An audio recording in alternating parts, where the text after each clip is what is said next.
কি হলো বিমল বাবু, আজকে বাড়ি যাবেন না? 5টা তো বেজে গেল। হাতের কাজটা শেষ করেই যাব প্রকাশ। তা তোমার কি খবর, কেমন চলছে সব? ভালোই চলছে, কিন্তু আপনাকে দেখে বিমর্ষ লাগছে। ব্যাপার কি, কোনো বিপদ আপদ হলো নাকি? বিপদ আপদ তো সবসময় লেগে থাকে।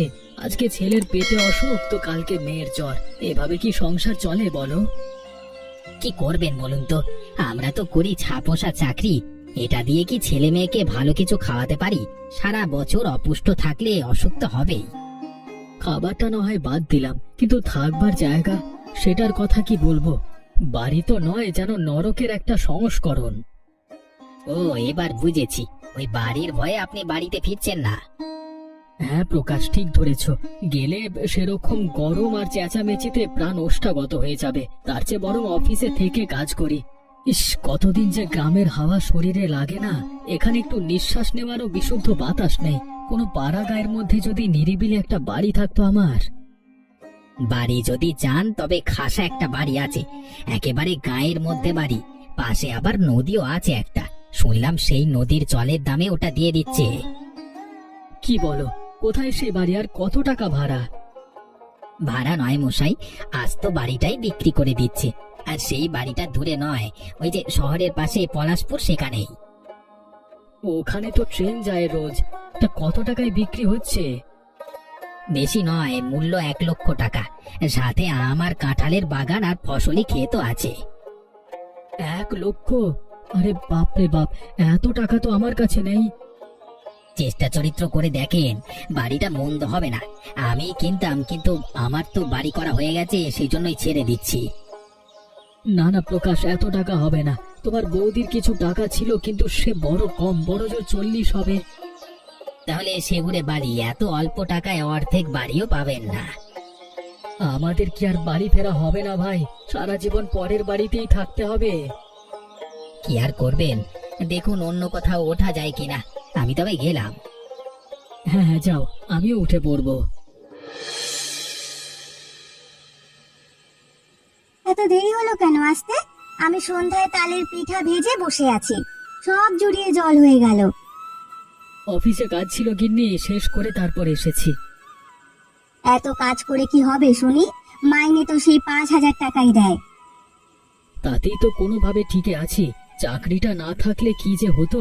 তা আজকে একটা খবর পেলাম জানো, শহরের বাইরে একটা বাড়ি বিক্রি হচ্ছে। 1 লাখ টাকায় আম কাঁঠালের বাগান সহ বাড়ি। তাতে কি আমাদের ভাগ্যে জুটবে? জীবনের শেষ কয়টা দিন হয়তো এই গুপচি ঘরেই কাটাতে হবে। প্রাইভেট ফান্ড থেকে টাকা তুলে ফেলেছি একবার। তা না হলে তো কিছু টাকা তুলে তোমার জমানো টাকাগুলো দিয়ে বাড়িটা কিনে রাখা যেত। ওসব কল্পনা রাখো, এত বড় সৌভাগ্য আমাদের হয়নি। কেন মা, আমরা কি নতুন বাড়িতে যেতে পারবো না? যাবি বাবা, যাবি। তুই বড় হয়ে ভালো চাকরি করে নতুন বাড়ি করবি। আমরা বুড়ো বুড়ি সেখানেই থাকবো। এই রে, কথা বলতে বলতে দুধটুকু পুড়ে গেল। ও ননি, তাড়াতাড়ি উনুন থেকে দুধের হাঁড়িটা নামাতো। যাচ্ছি মা।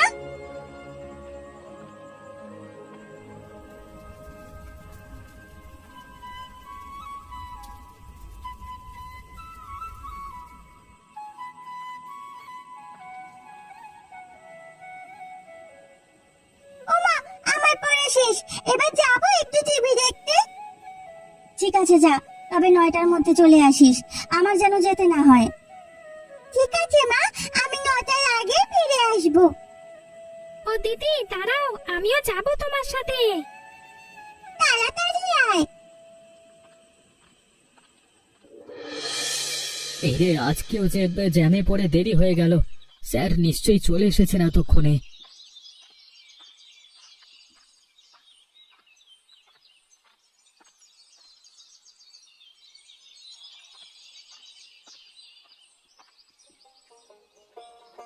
কি হে বিমল বাবু, এতক্ষণে আসবার সময় হলো?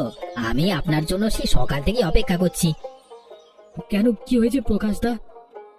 আপনার ভাগ্য খুলেছে মশাই, কালকে যে বাড়িটার কথা বলেছিলাম ওটা অর্ধেক টাকায় কিনতে পারবেন।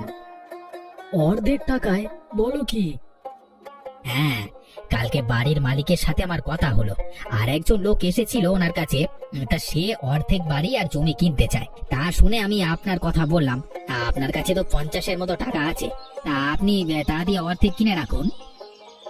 আমার কাছে 50 নেই, কিন্তু তা জোগাড় করা যাবে। তবে আগে একবার আমার গিন্নির সাথে কথা বলে দেখব, ও যদি রাজি থাকে তবে কিনে ফেলবো। বাড়িটা কিনলে আপনি জিতবেন মশাই, প্রতিবেশীটা বাঙালি নয়। মানে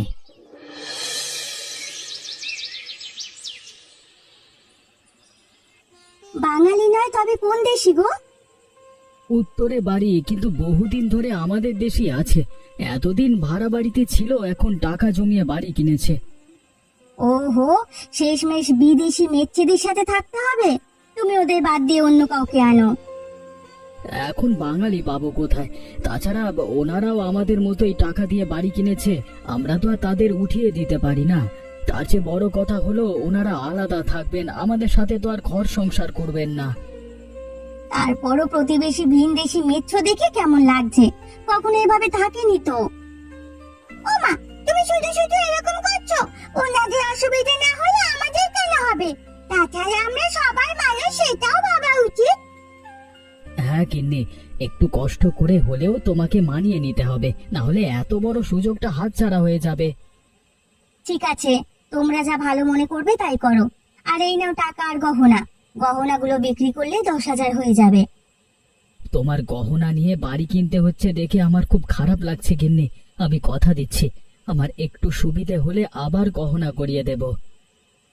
ওগো, গহনা বিক্রি করে আমার কোনো দুঃখ নেই। আমাদের নিজেদের একটা বাড়ি হচ্ছে, এটাই আমার কাছে অনেক কিছু। কি মজা, কি মজা! আমাদের নতুন বাড়ি হবে, আমরা সেখানে অনেক মজা করব, তাই না দিদি? হ্যাঁ রে, সারাদিন গ্রামে গ্রামে ঘুরে বেড়াবো আর নদী থেকে মাছ ধরবো। কেবল ঘোরাঘুরি করলেই হবে না, পড়াশোনাও করতে হবে। ওখানে গিয়েই দুটোকে আবার স্কুলে ভর্তি করতে হবে।